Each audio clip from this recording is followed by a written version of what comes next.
worst thing I've ever seen. Oh my God.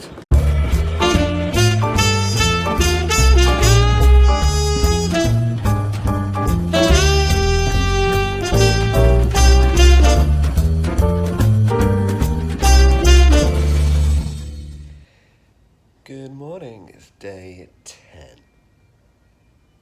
So I'll just give you a quick tour. This is my 12-bed dorm where I've been sleeping all week. This, at the moment, is my bed on the top.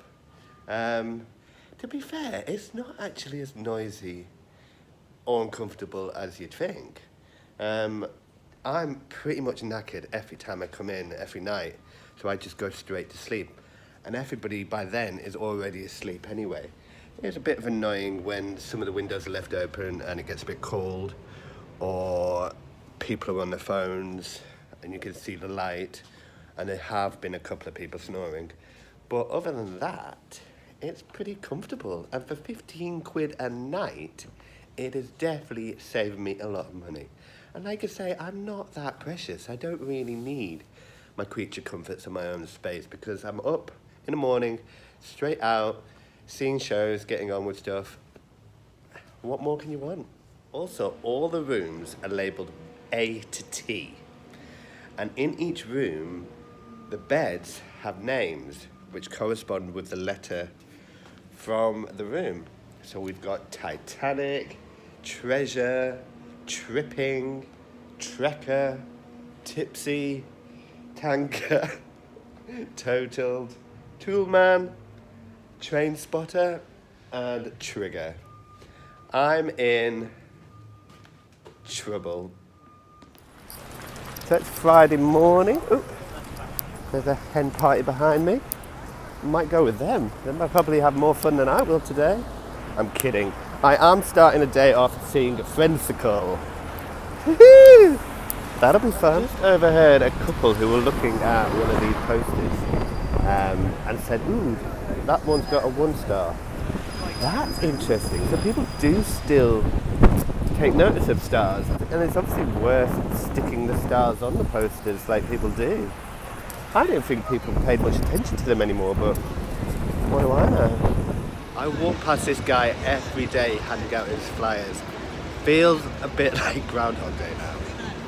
Anyway, I'm off into the Apple store to use their internet, because the internet in Starbucks was rubbish.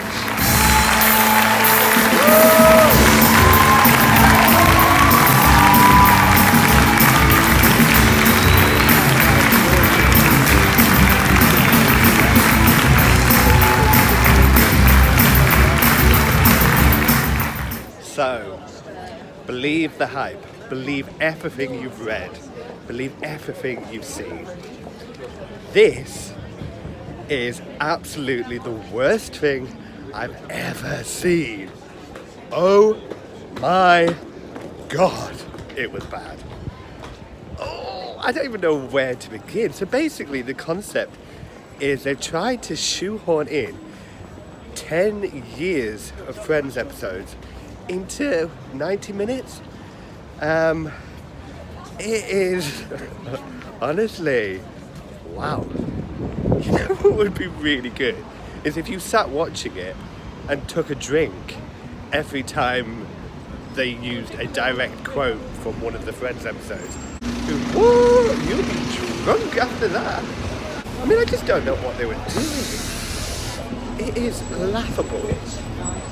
Like, so bad. Not to mention the terrible choreography. When it comes to the impersonations, okay, so let's break it down. Impersonations. Phoebe wasn't bad. Rachel was okay. We had Ross and Chandler pretty good. But Joey, I am sorry, Jordan Fox, I love you. That was piss poor. The thing about Jordan, like, he is an incredible singer and a dancer. This show does not do him any favours. He needs a new agent, that's all I'm saying. But yeah, terrible, terrible production. The only thing I can say had it going for it was whoever was the set designer did an incredible job of finding all the props and costumes that worked. But other than that, yeah, don't ever make me go and see something like that ever again. Just don't even try writing something like that again. The music was terrible. The choreography was, I'm going to say it, awful. And this was the only show that I've seen at the Fringe where I've ever seen people walk out. Says it all really, doesn't it? Sorry guys, I know you've worked really hard on it, but no, just no. No.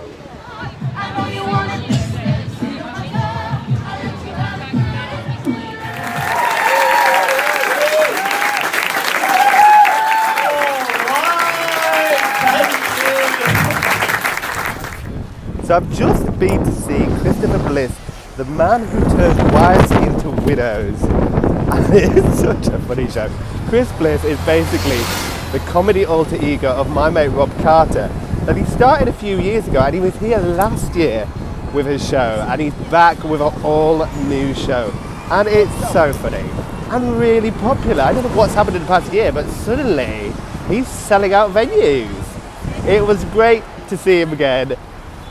Nailing it. He's only got one more show tomorrow and then that's him done. So I'm just here at the Stage Awards reception where they give away each year awards for outstanding achievements in acting. This is Paul Vale. Hello, Mr. Paul Vale.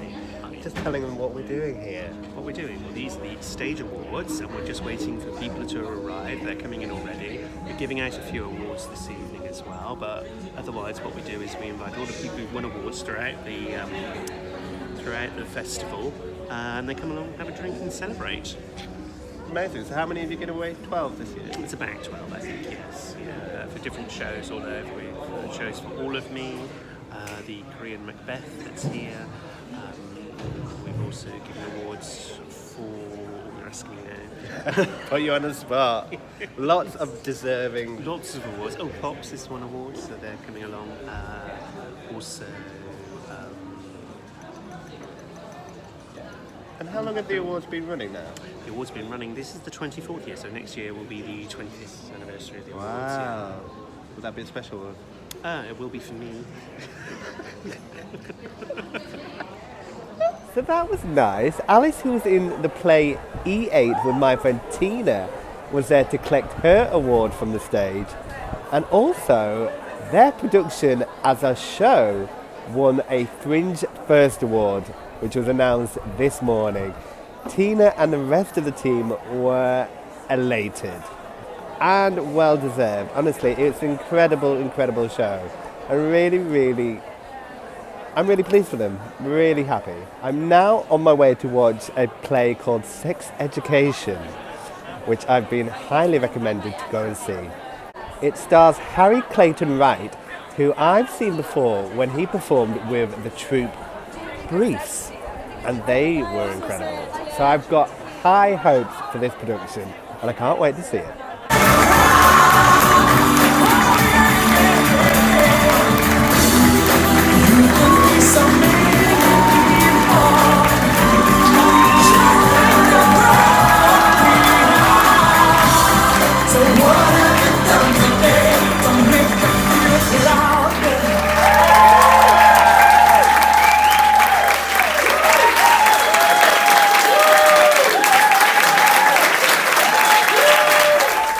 So I've just been to see a show called Sex Education. It was, wow, incredible. There were moments of genius. I don't even know where to begin.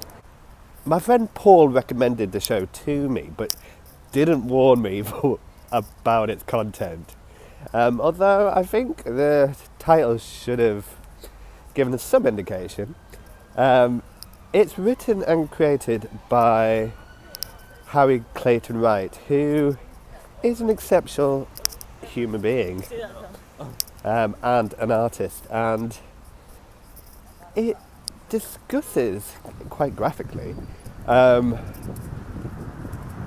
Sex, starting from, right from the start, he shows us quite graphic gay porn on a screen. I'm a gay man, I'm 37, I've seen it before. But it's so interesting because people, even I am a little prudish when it comes to talking about sex. I don't talk about sex to my parents, although my mum is a biology teacher and it wouldn't even faze her. It was such a revelating, is that a word? It was incredible. It was, I think, what the show aimed to prove, and it does prove it, because at the end, when Harry addresses the audience and asks directly, say, does anybody in this room feel like they had good sex education? One person put the hand up, only one, and I think she was lying. Because basically, none of us ever really did. Whether you're gay or straight, I don't think anything equips you for sexual encounters and experience. It is a case of you have to live and learn by your mistakes or by your experience.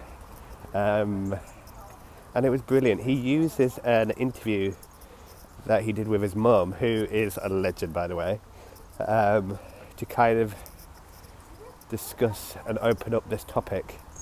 And like I said, there were so many points in his piece that really, really resonated with me.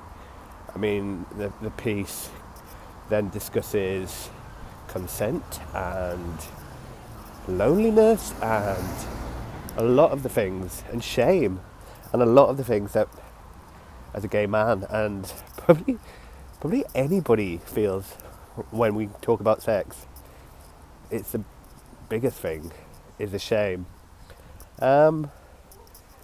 Whether his show breaks down boundaries or makes people stop and think, I hope it does, because he's done a really, really, really bold and brilliant thing. And he also made a quite accurate statement that LGBT sexual education is suicide prevention. And think about that. Wow. Incredible. Hello. So I've just had a lovely evening at Paul Vale's birthday drinks with some of the members of the stage team and what's on stage. And they were great. It was lovely to catch up with everybody and chat about the Fringe and their experience and what they've been up to all month. And I'm now here at the Gilded Hall, where I'm going to be watching Gingzilla, and my friend Keith Ramsay is going to be his guest. I cannot wait.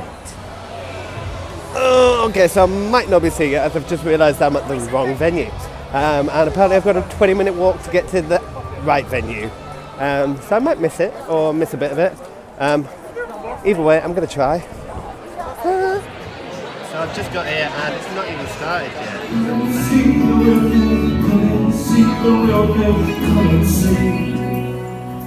I am the real thing.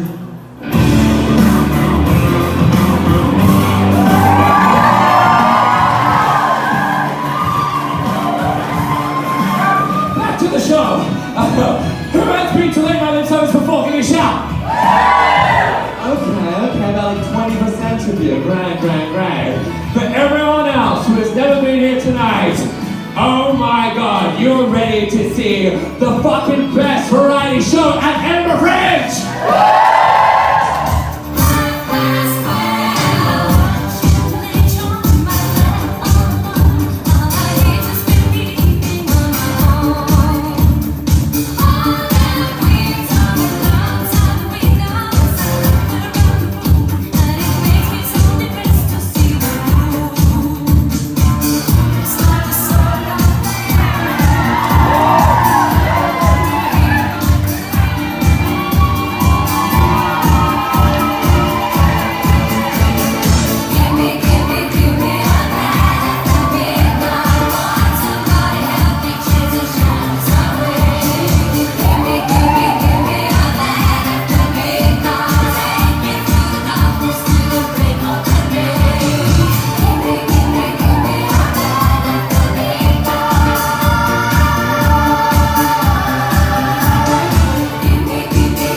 stopped me in my tracks, but now she sleeps with one eye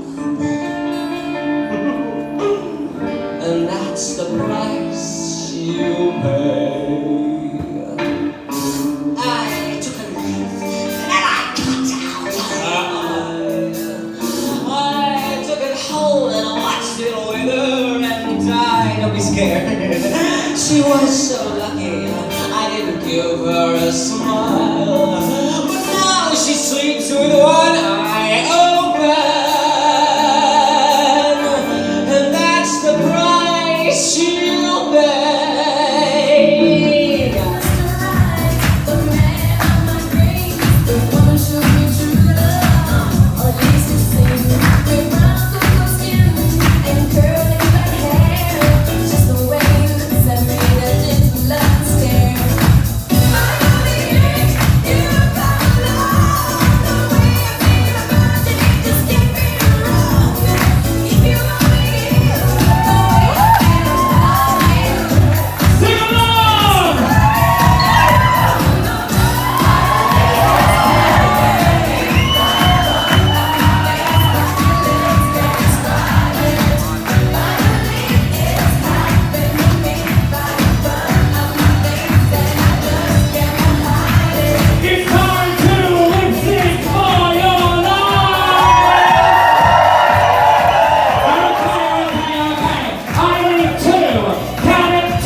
Turn down the lights, turn down the bed, turn down these voices inside my head. Lay down with me, tell me lies, just hold me close, don't patronize. Don't patronize, 'cause I can't make you love me if you don't. You can't make your heart feel so very warm.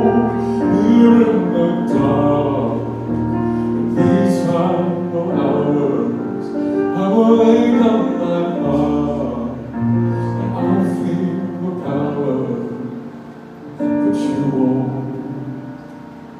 No, you won't. 'Cause I can't make you love me if you don't. And you don't.